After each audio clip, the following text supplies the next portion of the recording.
I first met my guest in Africa in 2005, and we're just all so thrilled that he has made his first trip out of Africa to be right here with us today. Eric Mwambelo, Pastor Eric Mwambelo, is the Executive Director of Kabwe Home-Based Care. If you're a regular viewer of 100 Huntley Street, you've heard a lot about this beautiful ministry in Africa of villagers visiting their neighbors and friends and bringing the love of God through the reading of Scripture, prayer, practical necessities, and it's something we fell in love with when we first encountered it just a few years ago. Eric, welcome to Canada. Thank you so much for inviting me here. I love the story that you're going to tell us, partly because I guess we can all identify with being a little fearful of saying yes to God at some point in our lives, but also because it really points to the heart of God for the AIDS crisis. Yeah. Tell us where you were when you had a turn of events. Yeah, first of all, I think that I want to take you back to 1979. I'm in secondary school, and I got saved on 5th June 1979. You gave your heart to the Lord in Yes, 79? 1979, 30 years ago now. And I began to have a series of dreams. And each time I dreamt I was running away from God. And sometimes I would dream I was preaching to a multitude. And sometimes I would walk into a conference, and yes, a guest speaker, he doesn't even know me, but would walk to me and tell me that you are running away from God. And I began to fear to pray, because each time I prayed, it became so clear that I was called and I was running away from God. Anyway, so I began work in 1987 with World Health Organization. WHO. Yes. And then... what was your work with them? What did you do? It was blood transfusion services in Zambia.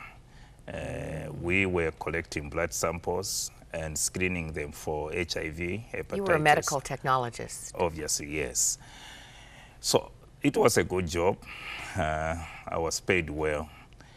But then there was this call upon my life I was running away from, because many people, many pastors, I must say, in Zambia struggle a lot. And they may be in a tie like me and a suit like the one I'm wearing. But no food on the table. But they have no food on the table. So I didn't want to be like one of them. Were you married at the time? Yes, I was married. So you're already starting a family? Starting a family, but I knew I was called, but I didn't like the idea of going into full-time ministry. And so one day I went to see my father to tell him that I was contemplating quitting my job to go into full-time. And I remember... Full-time ministry. Full-time ministry. And so I remember what my father told me. He said, "My son, why are you reducing yourself to a beggar?" Because people that are in full-time ministry in Zambia struggle a lot. To put food on the table. And so my father was not very happy with the news. And then at the same time, the organization said they wanted to send me to school. So they offered me a scholarship in the UK, in Liverpool.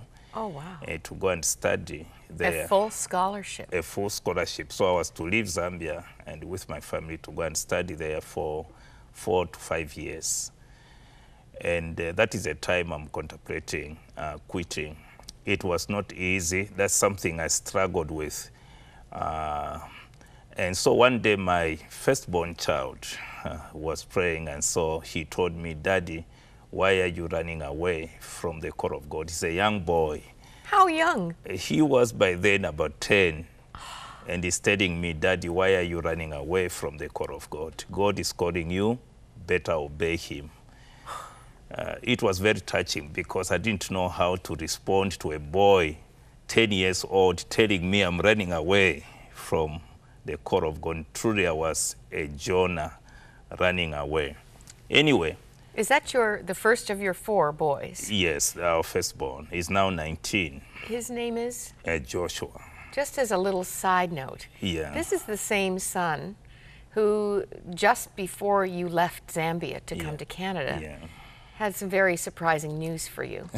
What did he tell you? So he tells me that he has just completed grade 12, and so he tells me, Daddy, I'm going on a 40-day fast. A 40-day fast? Fast, yes. So I'm a little bit scared. He is a child that tells me he wants to fast for 40 days. Then I asked him, why do you want to fast for 40 days? Why not take 2 days or 1 day fast? He says, because I have to make a major decision in my life. I've just completed grade 12. By the time I was coming here, Joshua had fasted. He was in his 10th day fasting. But there's something he tells me, that he says that he has heard God, the call of God upon his life, and that he wants to be like Daddy. He wants to go into full-time ministry. I had no answer, but maybe this time around when I go back, I'll be able to answer him. But he's been fasting, and he's on a 40-day fast. So what he does, he takes a light meal in the evening, but he doesn't take any meals during the day.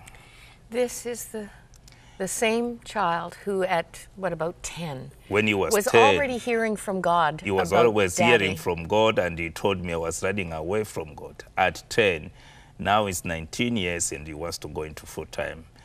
He's one boy that always had an inclination to serve the Lord. I am not surprised that Joshua wants to serve the Lord, and that he's very radical, and he wants to pray for 40 days, prayer and fasting. But anyway, let me come to the story, the Jonah story. So that's how in 1995, I resigned and went into Bible school and studied theology for 2 years. And we went into Kabwe and planted the church. The first? The first church, yes. The first year was somehow very good, but the second year, we began to suffer. We had no food. That which I feared now became a reality. You and Joyce had how many children at this time? We had 4 now. You already had all 4 children. Yes. And then that which I feared now was a reality, because there were many times we had no food, and so would eat raw guava and raw pawpaw.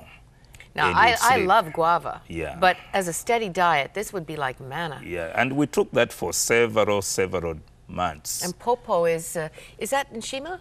No, pawpaw is a fruit. It's another fruit. Yeah, I think you have it, I don't know if it grows here, but in Africa it grows. It's a tropical fruit, so we'd live on that. One thing I didn't want to do, it was to tell my church that actually we were living on guava. I felt that it wasn't right. And so people thought I was okay, and I was not talking about what I was going through. And there was a time when it was too much, so I prayed to God. I don't know whether I was praying, but I told the Lord, I said, Lord, if you gave me a choice between going back to my old job and to continue with ministry, Lord, I want to be very frank, that I would go back to my old job, because we really suffered. Yes, the whole we family. really suffered. Yeah, but besides that, this is a time we have just adopted your nephew. My nephew, because my brother has died, he has lost his wife, so he was a double orphan. And we have to subject this orphan to more hardship. More hardships. So it wasn't easy. Did you think this is a pretty mean thing? I mean, here's the very thing that you were trying to avoid, the struggle of being a pastor in a poor country. Did you not think God should help you out here because of the sacrifice you'd made to follow him? Yes, but I look at it from the other angle, is that God has his own Bible school. I went to Bible school. I got a diploma in theology. That was from an institution. But God also has his own training. And so sometimes God will try us and subject us